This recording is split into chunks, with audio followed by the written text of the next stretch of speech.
wonder, can you understand why there is a sort of a degree of pervasive cynicism, a rejection of neoliberalism, a kind of hatred for centrist politics, a new affinity for ethno-nationalism, when conventional democratic politics has so glaringly failed so many people? Yeah, it is fascinating. It's like they reached the end of the Western frontier, and it's like, all right, there's no more brown people and indigenous people to colonize and to enslave and to take their, extract their resources from the ground. So let's turn back and do it to our own people, right? Let's just, it's interesting, right? So then we become, finally, and I can see it. So, white middle class or working class Americans begin to experience themselves as the colonized other and want to fight back. And there's a lot of different ways to do that. And, the easiest, the most knee-jerk reaction is to become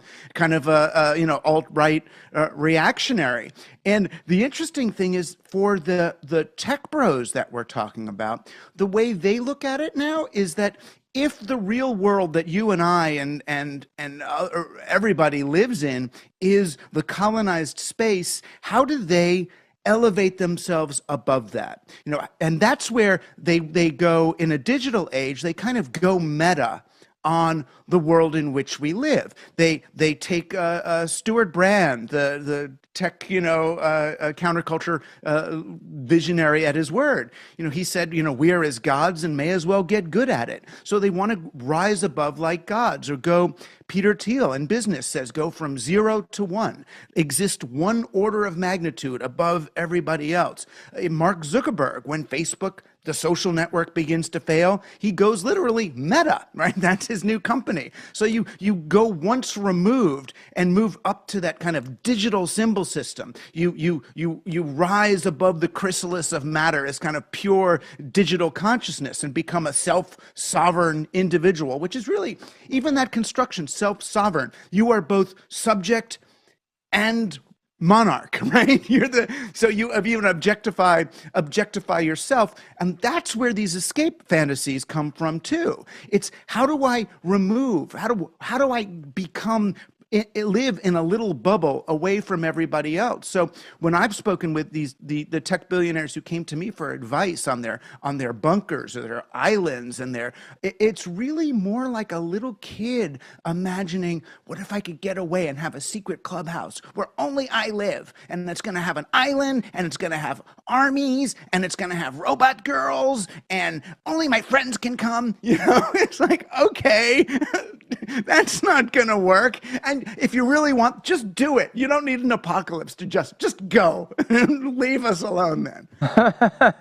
You don't have to destroy the world to have fun. Just go to your island. It's astonishing how often technology emulates what mystical traditions often posit is possible through spiritual means, a kind of transcendence of form, an ability to access a sense of non-separateness through transcendence of the ego. It's odd how we're sort of trying to sort of materialize the ideological. Yeah, it's a very and it's interesting.